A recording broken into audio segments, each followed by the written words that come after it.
Hello, and welcome to Ron's Ramblings. This will be number 28. This is part 7 in the life of Abraham as we look at the lives of those men and women who are listed in the book of Hebrews chapter 11.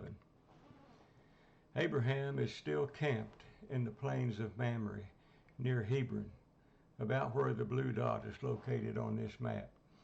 He's been camped in this same area for the last 13 years. On this particular morning, according to Genesis 19 and verse 27, Abraham awoke early and went to the place where he and God had looked out over the valley below the Dead Sea. The morning we're speaking of is almost certainly the morning after the day that he and God had made that same walk together and had discussed the destruction of the cities of the plains. It would be then the day after all of the events that we discussed in part 5 of Abraham's life. Those events that happened yesterday were the appearance of 3 men at Abram's tent as he sat in the doorway shortly after noon. Those 3 men were actually Jehovah, God, and 2 angels. Those 2 angels would ultimately go into Sodom and look for at least 10 righteous souls. The second thing that happened on that day was that Abraham asked Sarah to prepare a meal for these strangers as soon as he saw them. This is just afternoon, and they have already eaten. While Sarah prepares the meal, God repeats the promise of a son to be born to Sarah.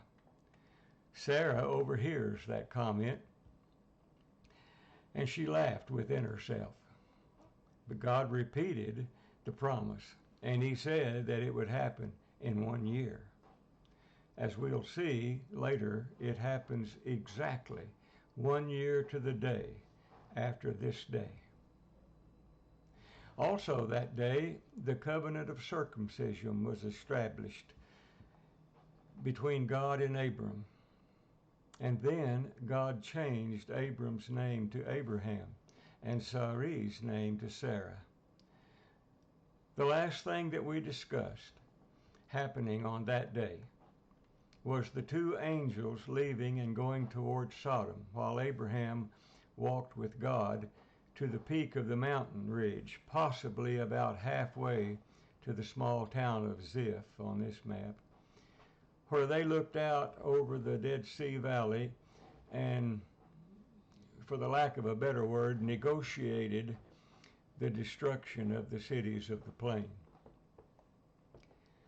As you remember, Abraham begins by asking God if he would spare the city, and I want to emphasize that the word city is singular.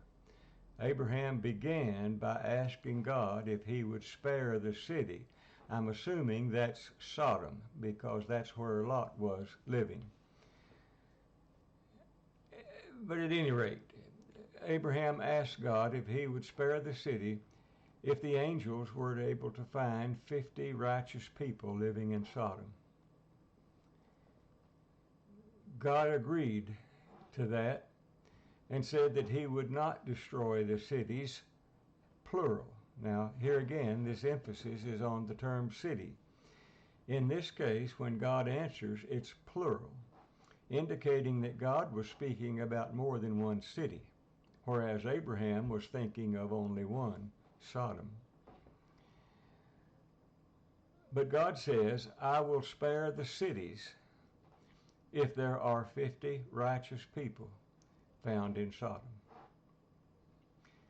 The discussion continues for a good while, and by the end of that discussion, Abraham has repeatedly reduced the figure until just 10 righteous people were living in Sodom. Would God save or spare the cities? And God promised that he would not destroy the cities, again plural, if 10 righteous souls were found living in Sodom. All of these things happened on the same afternoon. And now it's the next morning. And I feel certain that Abraham is anxious to go and look out into the valley. He's risen early, perhaps even before sunrise, and he's gone over to the mountain ridge to look into the valley, hoping, I'm sure, that he sees everything just as it was yesterday when he and God were looking out over it. Remember, the two angels left on the same afternoon that they appeared, just shortly after eating at Abraham's table. And they had gone to Sodom and spent the night with Lot. So this is the next morning. This is the morning after the angels spent the night with Lot. And it's the same morning that Lot, his wife, and his two daughters are hand-carried out of the city of Sodom and set down outside the city walls and told to hurry away and not look back.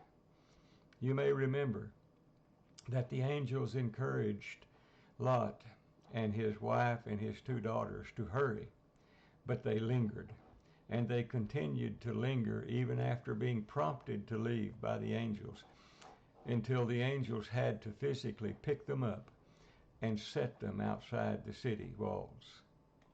According to Genesis 19, verses 23 and verses 24, Lot entered into the city of Zoar just after the sun had risen, and immediately the fire and brimstone rained down from heaven.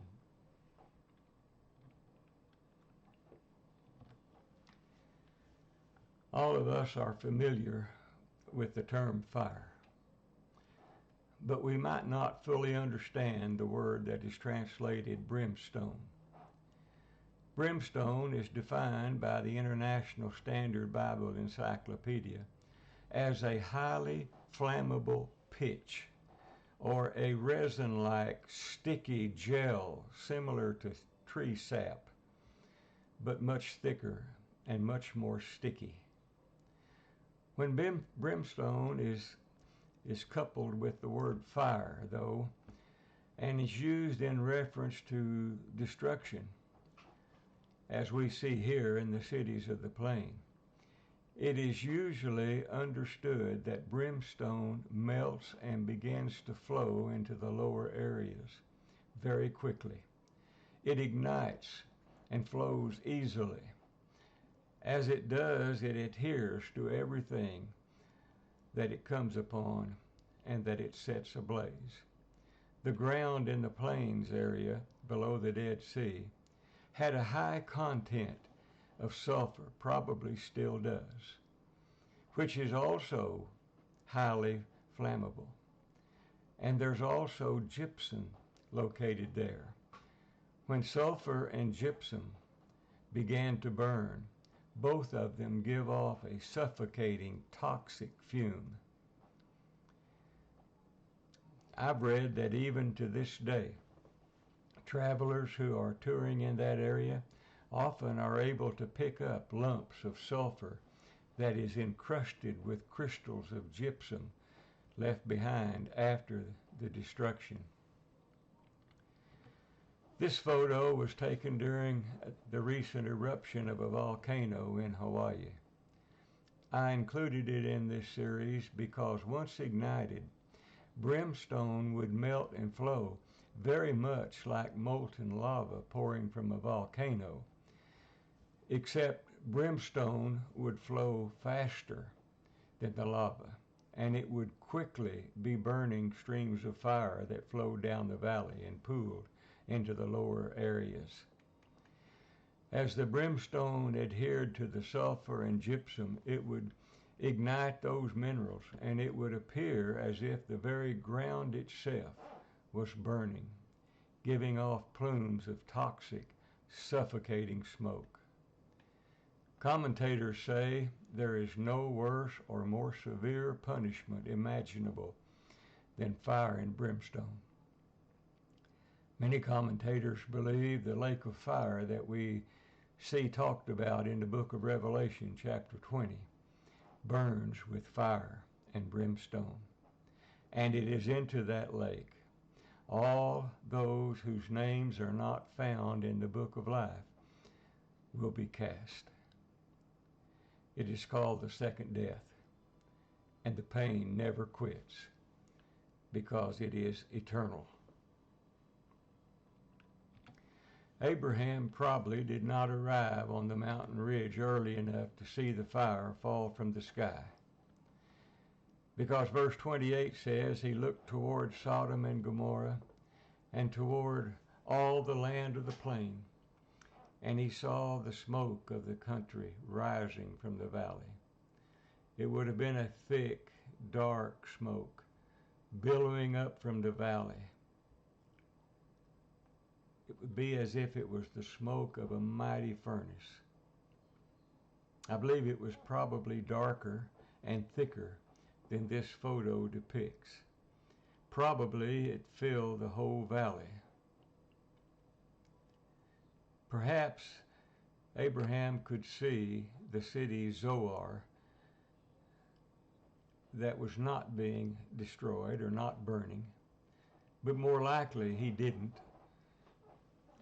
The dense smoke probably prohibited him from seeing that. And all he saw was this vast devastation as the four cities burned. The result, however, is final.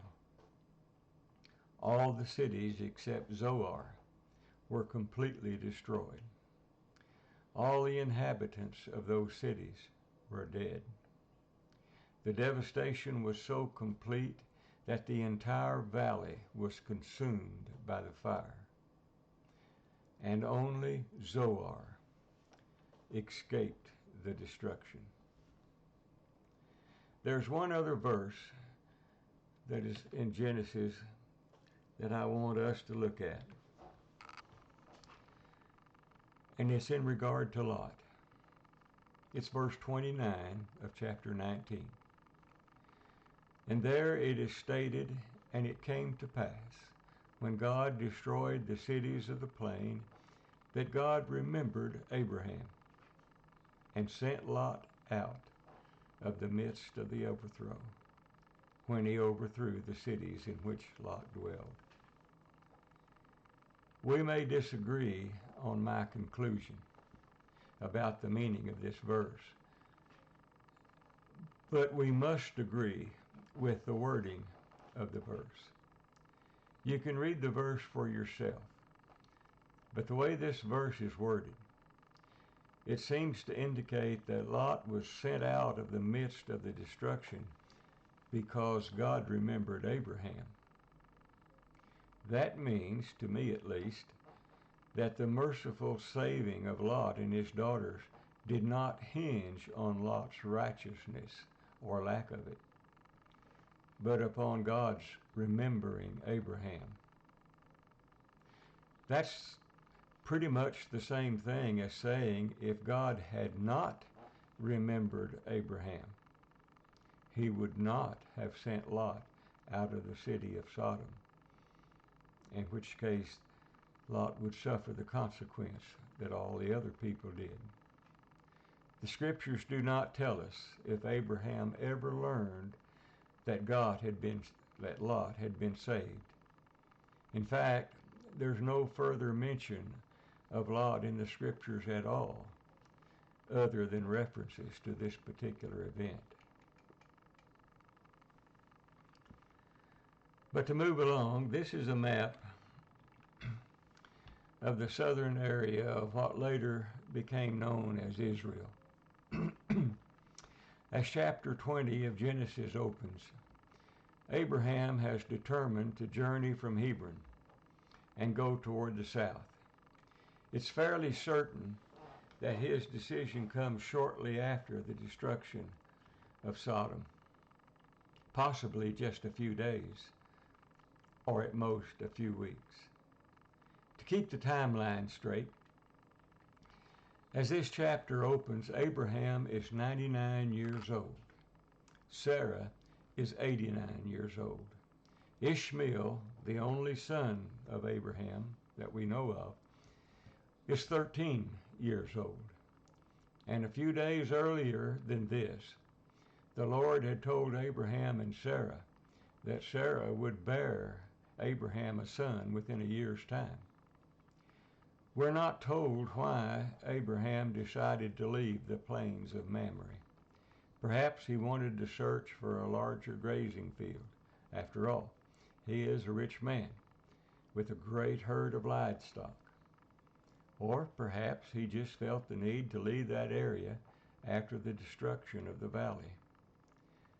And that's precisely what a few commentators, Calvin, Willier, Murphy, to name three, believe, that Abraham needed to get away from the scene of a terrible calamity that he had witnessed. Other commentators believe that God told Abraham to leave. Those taking this stand believe that God never intended for Abraham to be a permanent resident of Canaan, because the land had been promised to his descendants, not to him. And therefore, God asked him to leave, to move around over the country.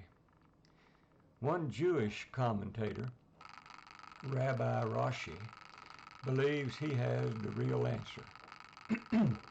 Rashi lived about 800 years or so after Abraham, and he was a well-respected commentator among the Jewish community. He wrote extensively about the first 5 books of the Bible, the 5 books of Moses that's called the Torah. And Rashi concluded that Abraham left Hebron for the purpose of distancing himself from Lot. Rashi believes that Lot remained near Zoar, and he had obtained a bad reputation after having had relations that produced sons with both of his daughters. And he bases his conclusion on a paragraph purported to be in the oldest manuscripts of the Hebrew Torah, placed between the account of the destruction of Sodom and the account of Abram leaving Hebron. While we can find multiple references to Rashi and to his conclusion, I've not yet been able, so far at least, to find in printed form the actual paragraph to which he refers. It's obviously not in our Bibles. So without further proof, I can only put his conclusion beside all of the other conclusions made by commentators. It may be possible, it may be correct, or it may not be. But I have a different idea of why Abraham left Hebron. It may be that he was just getting ready to leave. If you will remember, when Abraham first entered Canaan, he was told by God in Genesis chapter 13, verse 17, to walk through the land in its length and its breadth. In essence, what God was telling Abraham was to tour over the land, look it over well, because it's going to be given to your descendants. He was told the land would be his, but we know that he's talking about his descendants. So soon after returning from Egypt and splitting up with Lot, Abraham picked Hebron, and he's been there for 13 years, almost 14. Perhaps he felt it was just time to move. He's going to live another 75 years, and he's going to move around the land again. This time, he picks the far south end of the country. Regardless of what the reason might have been, verse 1 of Genesis chapter 20 says, Abraham journeyed from Hebron toward the south country and dwelled between Kadesh Barnea and Shure, and sojourned in Gerar, or Gerar. I don't know which is the correct pronunciation of that. Don't misunderstand what this verse is saying. It is telling us that Abraham dwelled between Kadesh and Shure, and he sojourned in Gerar. The Hebrew word that is translated dwelled is the word yashabi if I'm pronouncing it correctly. And according to Strong's dictionary, it means to settle, to sit down, to establish a habitation, or to keep house. In other words, Abraham pitched his tent, if you will, somewhere between Kadesh and Shure. But we can't say exactly where. It might be close to the blue dot, or it may not be. The verse also says that Abraham sojourned in Gerar, which you see a short distance above the blue dot. The word rendered sojourned is the Hebrew word good, and it means to turn aside to, or to visit, or to stay a short while. I'm assuming that the location of Gerar, as it is shown on this map, is in the correct place, but it may not be, because I've seen other maps that place Gerar further north, about halfway between Beersheba and Gaza. But one thing is fairly certain. Abraham did not cross the border into Egypt, that red line that's shown on the map, because of his incident, I'm sure you remember, with Pharaoh about 20 years ago, when he was escorted out of Egypt and told never come back. It's hard to know exactly where the phrase between Kadesh and Shure actually points, and therefore it's hard for us to know exactly where Abraham settled. But if it was any further south than where I've placed the blue dot, he more than likely would have visited Kadesh rather than travel all the way up to Gerar to get his needed supplies, especially if Gerar is even further north between Beersheba and Gaza. I suspect also, with his large herds of livestock, he would want to be well off of the trade route and in an area that would have good grazing land and would be even better if the land was uninhabited. The Shure that is mentioned in this verse is believed to be the wilderness area just inside the eastern border of Egypt. That, by the way, is where the angel found Hagar, if you'll remember, when she fled from Sarah that we discussed back in Genesis 16, as she was resting beside an oasis there called the Fountain. That was in part 5 of this series. You probably remember also that the wilderness of Shure is where the Israelites, when they came out of Egyptian bondage, later enter the southern country after they've crossed the Red Sea on dry ground. On their way to Canaan, as is recorded in Exodus chapter 15. And remember also that it's from Kadesh Barnea that Moses sent the 12 spies into Canaan. Well, the wilderness of Shure is just off the map where that yellow arrow is pointing.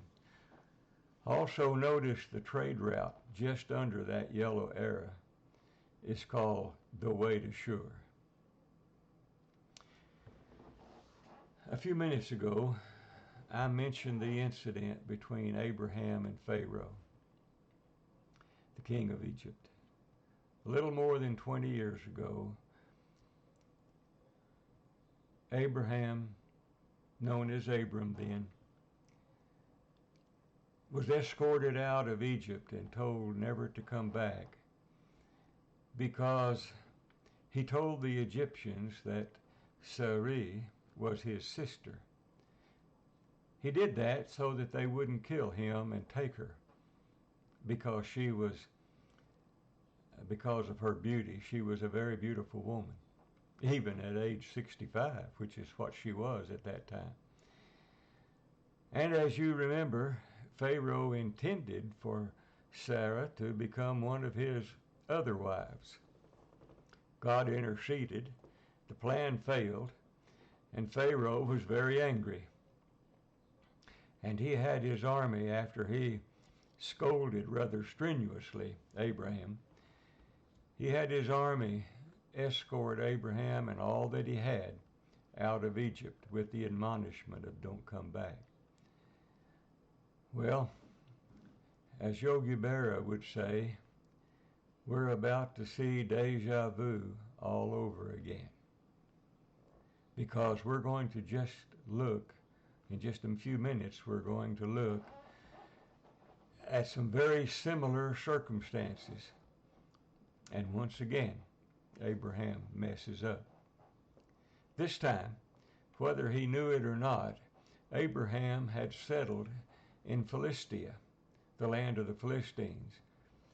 Gerar was one of the capital cities in that land, and the head person in Gerar is a man named Abimelech, who, according to Genesis 20, verse 2, is the king of Gerar. Actually, according to Strong's dictionary, the word Abimelech means father of the king, or my father, the king. And so we don't know exactly who the actual person was that is called Abimelech in this instance.